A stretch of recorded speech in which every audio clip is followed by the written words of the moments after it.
Peace be upon you. So there was a TV show entitled I Shouldn't Be Alive. And the premise of the show was, as you can expect from the title, it's people who were in absolutely grueling circumstances.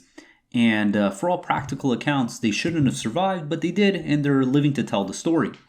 So one episode that really resonated with me was a team of skydivers who went to Costa Rica for a skydiving vacation. And it was their last day, and the weather wasn't so good, so they didn't think they were going to be able to make any more jumps. But the pilot says, hey, you know what? The weather's clearing up, and I think we can do one more jump. So the three skydivers, they get on the plane with the pilot, and they fly up, and the pilot runs into mechanical issues. And he tells the people, hey, it's probably best for you guys to jump because he's not sure if he's going to be able to land this plane. So the plane starts tail spinning, and they attempt to jump out of the plane. And one of the skydivers gets knocked in the head by the plane and never opens his chute. And the other one he loses track of. And the third skydiver who's telling the story was able to clear the plane and open his chute. And because he couldn't tell what he was landing in, he was surprised to find out that he was in the middle of the ocean when he landed. And in the distance, he sees the plane crash, but no sign of the pilot. And it's too foggy to tell where the shore is and what direction he needs to swim.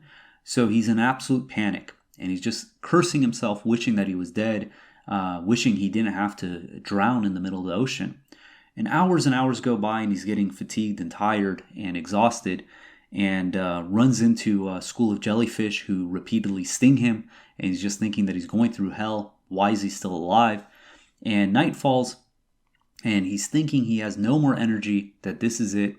He sees an object swimming at him, and he's thinking that, it's a alligator, crocodile, or shark or something, and he thinks it's over, and it bumps into him, and it's this miscellaneous log in the middle of the ocean that just perfectly ran into him.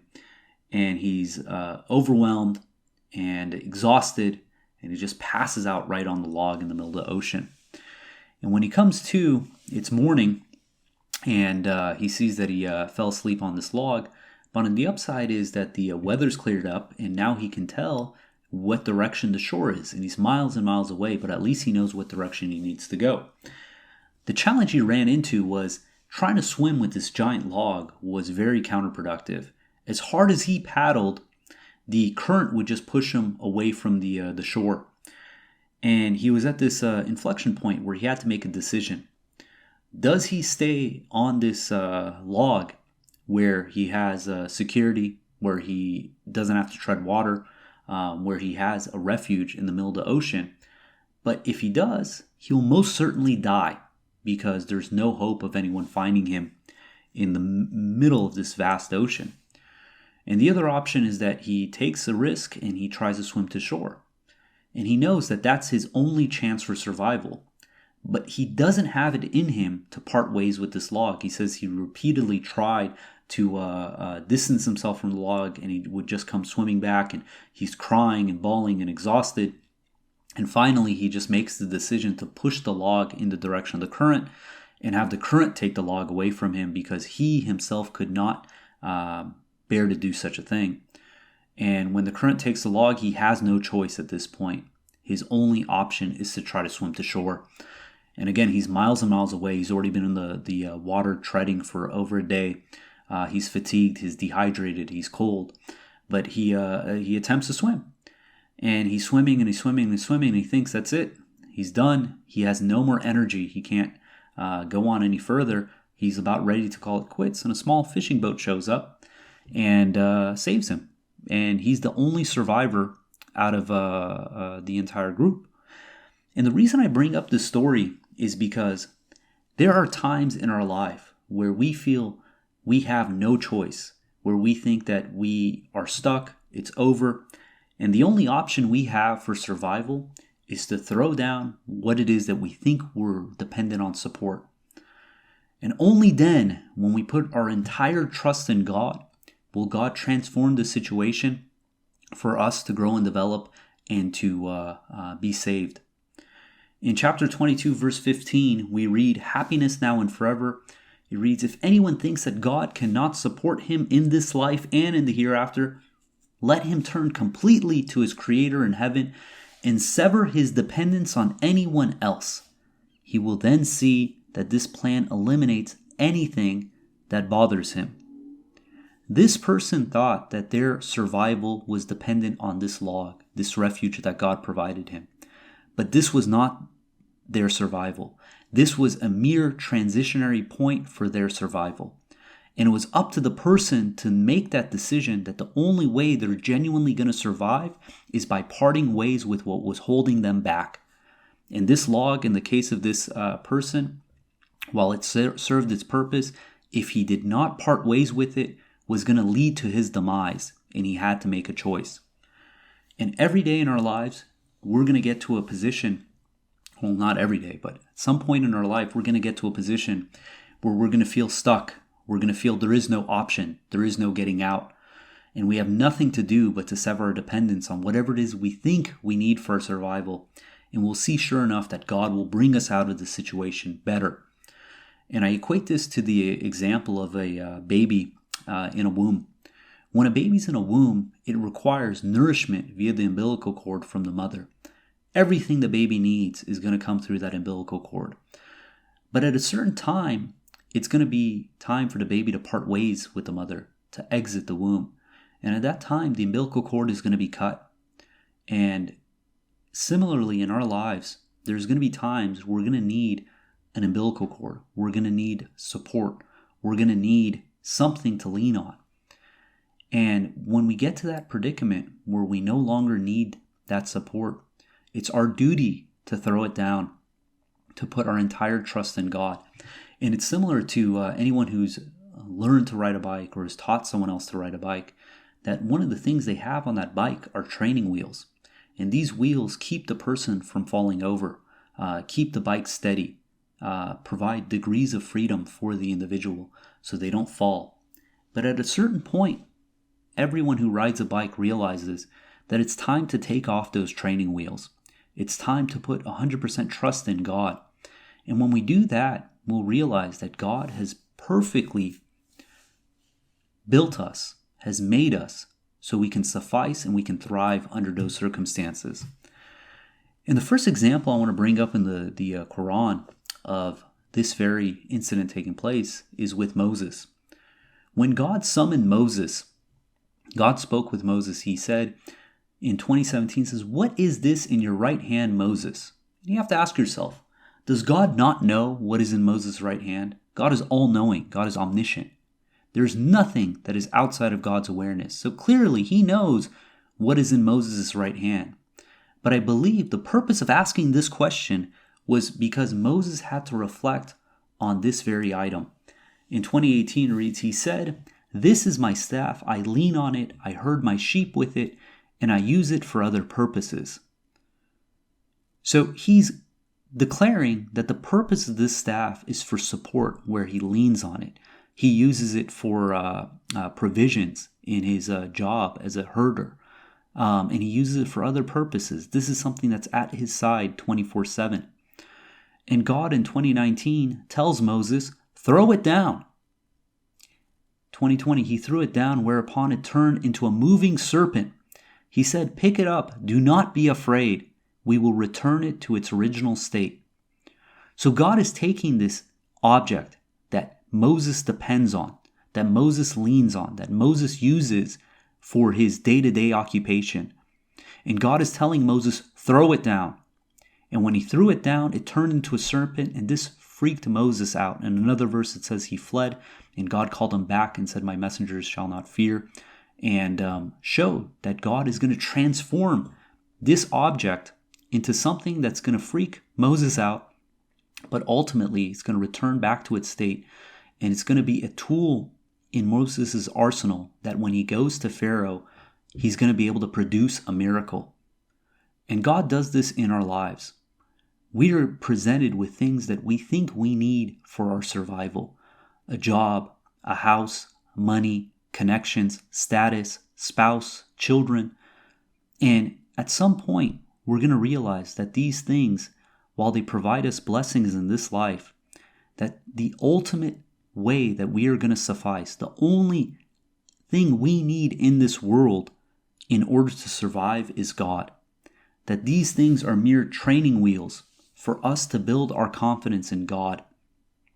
And we see this example again with Moses, but this time with Moses' mother in 20:38, when it reads, "When we revealed to your mother what we revealed, saying, 'Throw him into the box, then throw him into the river will throw him onto the shore to be picked up by an enemy of mine and an enemy of his.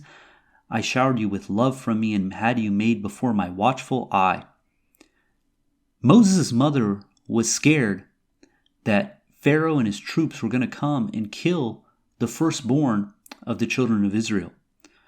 And God is telling Moses' mother, do not be afraid. Put Moses in a box and throw him into the river.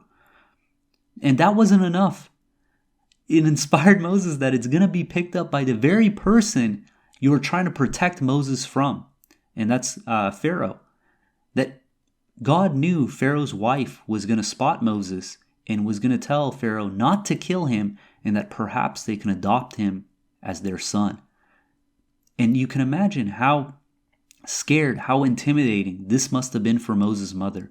This prized possession of yours, your own child, to have this act, to take it in a box and throw it into the river, knowing full well that it's only going to be picked up by the very person you are fleeing from persecution.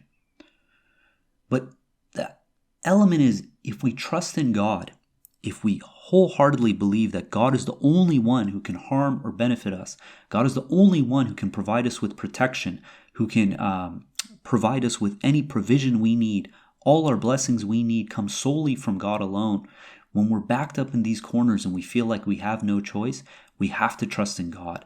We throw down whatever it is that we have, and we trust in God that God is going to fix the situation, that God is going to transform the situation. Yes, it's going to be intimidating. Yes, it's going to be uncertain, but our certainty is with God. And if we trust in God, God is going to fix the situation and is going to promote us from being able to carry out such acts. We see another example with Joseph. Joseph's brothers band together to throw him into a well. In 12:9 it says, "Let us kill Joseph or banish him, that you may get some attention from your father. Afterwards you can be righteous people."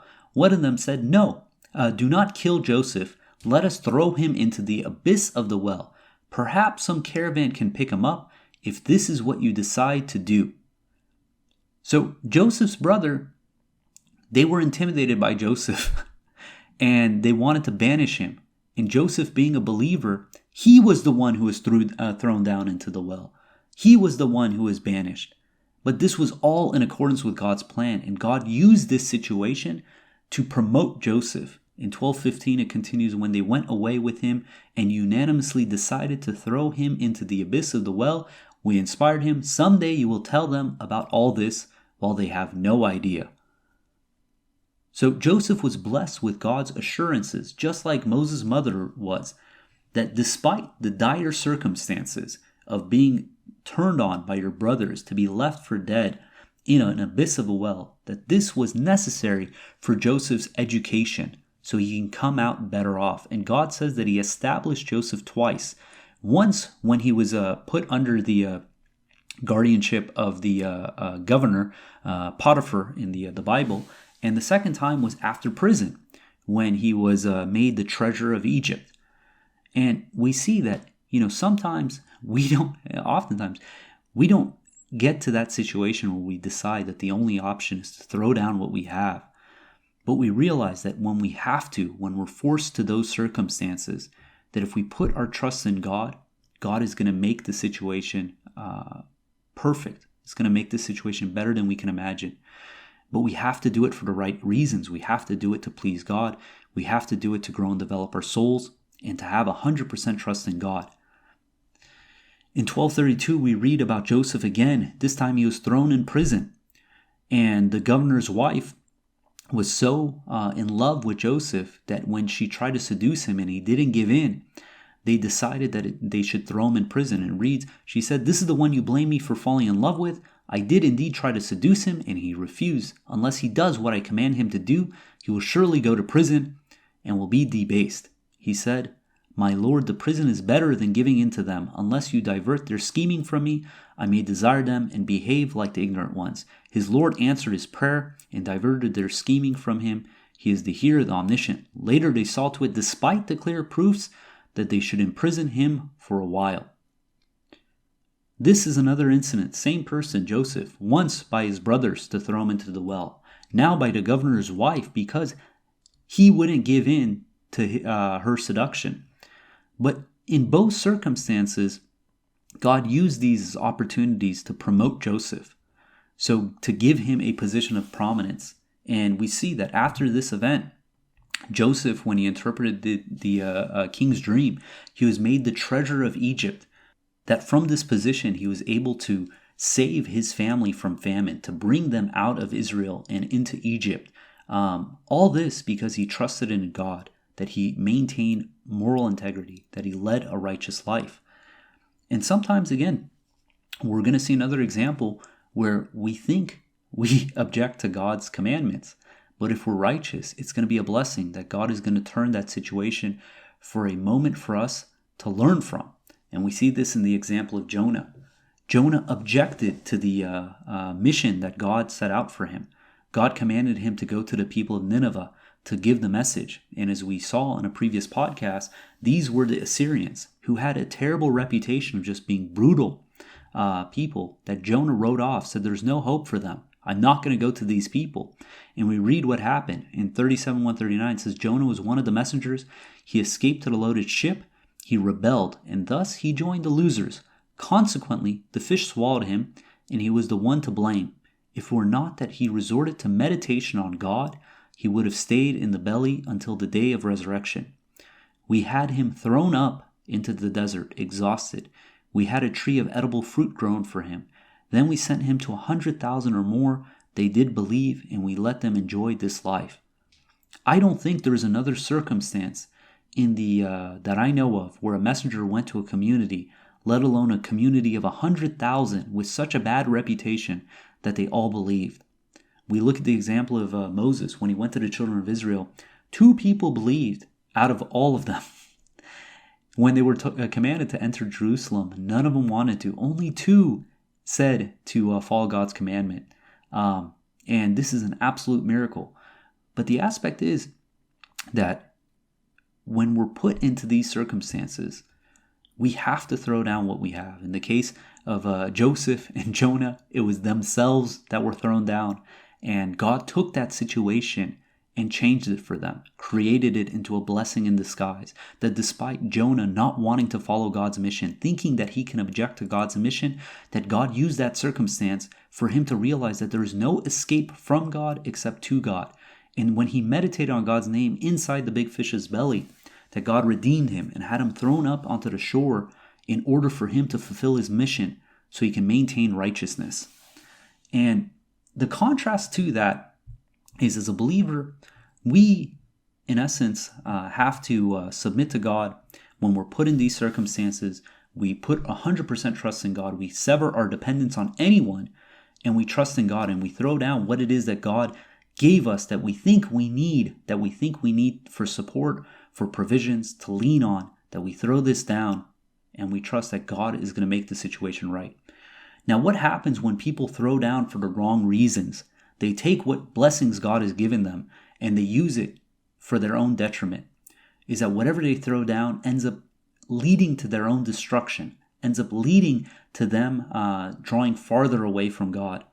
And we see this again with the example of Moses and the magicians. It reads in 7:112, it says, let them summon every experienced magician. The magicians came to Pharaoh and said, do we get paid if we are the winners? He said, yes, indeed. You will even become close to me. They said, oh, Moses, either you throw or we are throwing. He said, you throw. When they threw, they tricked the people's eyes, intimidated them, and produced a great magic. We then inspired Moses, throw down your staff, whereupon it swallowed whatever they fabricated. When the disbelievers throw down, irrespective of how it looks in our eyes, God is going to make it fail. It's inevitable. And it was a blessing from God that despite this situation, when the magicians saw Moses' miracle, they realized this wasn't sleight of hand, this wasn't just magic, and they immediately repented and turned wholeheartedly to God, to the point that they were willing to throw down their lives in order to be redeemed. And this is the power of God. This is the power when we give everything we have for the sake of God. God is going to turn those situations into huge opportunities for promotion. Another example is with the golden calf, where the disbelievers threw in all their gold in order to create an idol to rival God. And in 2086 says, Moses returned to his people angry and disappointed, saying, "Oh, my people, did your Lord not promise you a good promise? Could you not wait? Did you want to incur wrath from your Lord? Is this why you broke your agreement with me?" They said, "We did not break our agreement with you on purpose, but we were loaded down with jewelry and decided to throw our loads in." This is what the Sumerian suggested. He produced for them a sculpted calf, complete with the calf sound. They said, "This is your God, the God of Moses." Thus he forgot. And it continues in 2095. It says, he said, "What is the matter with you, O Sumerian?" He said, "I saw what you could not see. I grabbed a fistful of dust from the place where the messenger stood and used it to mix into the golden calf. This is what my mind inspired me to do." He said, "Then go, and throughout your life do not even come close. You have an appointed time for your final judgment that you can never evade. Look at your God that you used to worship. We will burn it and throw it into the sea to stay down there forever." And we see from these verses that what the disbelievers produce, what the disbelievers throw down to fight God, to grow their prominence of their idols, to grow and develop their egos, only hurts them. And in this case, not only was it burned and thrown into the sea, it's to stay there forever. Just like when Moses threw his staff, it swallowed whatever the magicians fabricated. And we have one more example of Moses, and this is with Pharaoh and his troops. God threw Pharaoh and his troops into the sea to be drowned. And 28:39 says, "Thus he and his troops continued to commit arrogance on earth without any right, and thought that they could not be returned to us. Consequently, we punished him and his troops by throwing them into the sea. Note the consequences for the transgressors. We made them imams who led their people to hell. Furthermore, on the day of resurrection, they will have no help." So God took these people who used their lives for nothing but destruction, persecution, oppression, all these blessings that God gave Pharaoh and his troops, that they used to fight God and his message, that they used to drive people away from the truth, that they used to be arrogant, oppressive, tyrants on earth. God wiped all that out. And what's fascinating is in 28:41 when it reads, "We made them imams who led their people to hell. Furthermore, on the day of resurrection, they will have no help." And we see this today. We see people, imams, telling people to throw themselves into destruction, to take their lives and to blow themselves up, because this is what they advocate to do. And they completely defy the words of God in the Quran. In 2:195, it says, "You shall spend in the cause of God. Do not throw yourselves with your own hands into destruction. You shall be charitable. God loves the charitable." That God is telling us not to throw our own selves into destruction. When these people advocate individuals to become suicide bombers, this has no foundation in the Quran. God tells us specifically that aggression is only permitted against the aggressors.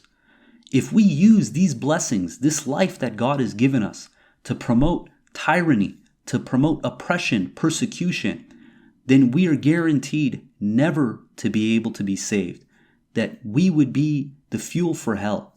In 2:190 it says, "You may fight in the cause of God against those who attack you, but do not aggress. God does not love the aggressors." In 2:193 it reads, "You may also fight them to eliminate oppression, to worship God freely. If they refrain, you shall not aggress. Aggression is permitted only against the aggressors." So just like Pharaoh told his troops to persecute the children of Israel, they were thrown into the sea and they were drowned. These imams who tell individuals, young, vulnerable individuals, that it's God's mission for them to blow themselves up, to commit such atrocities, they're no different than Pharaoh and his troops.